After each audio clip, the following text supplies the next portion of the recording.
কেরাম, শোনো, ইহুদিরা কেন রোজা রাখে, তোমরা কেন রোজা রাখো আশুরার 10 তারিখ? এটা তো বড় বরকতময় দিন।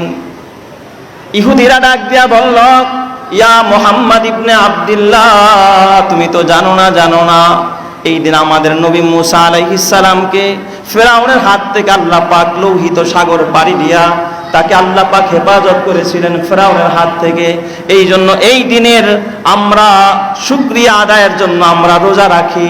আল্লাহ নবী বললেন, নাহনু আহাক্কু বিমূসা মিনকুম, আমরা তো বেশি তোমাদের থেকে মুসা আলাইহিস সালামের প্রতি হকদার, অতএব তোমরা রোজা রাখো, আমরা রোজা রাখবো।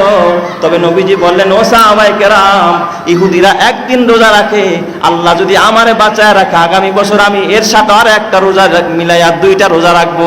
জোরে কোন সুবহানাল্লাহ। তো নবীজি এই দিন রোজা রাখছেন হযরত হুসাইন রাদিয়াল্লাহু তাআলা আনহুকে কেন্দ্র করে, কিন্তু কারবালা নয়।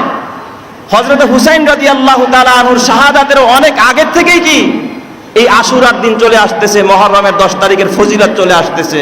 হ্যাঁ, এই দিনে হযরত হুসাইন রাদিয়াল্লাহু তাআলা আনহুর শাহাদাত, তার মানে আরো মর্যাদাবান হয়েছেন হযরত হুসাইন, যে একটা বরকতময় দিনে তার শাহাদাত বরণ হয়েছে। কথা ঠিক না ঠিক জোরে কর।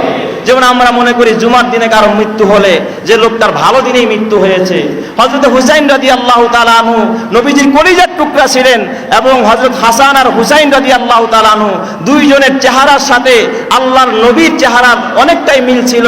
হাদিসের মধ্যে আসছে যে হাসাইনের অর্ধেক আর হুসাইনের অর্ধেক, দুইজনের মিল্লা পুরা নবীজির চেহারা এই দুই ভাইয়ের মধ্যে ছিল।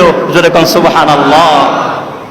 এরা বড় দামি মানুষ, এদেরকে খাটো করার কোনো সুযোগ নাই, কিন্তু তাই বলে এদের নামে মাতম করা যাবে না, তাজিয়া করা যাবে না, মরসিয়া করা যাবে না।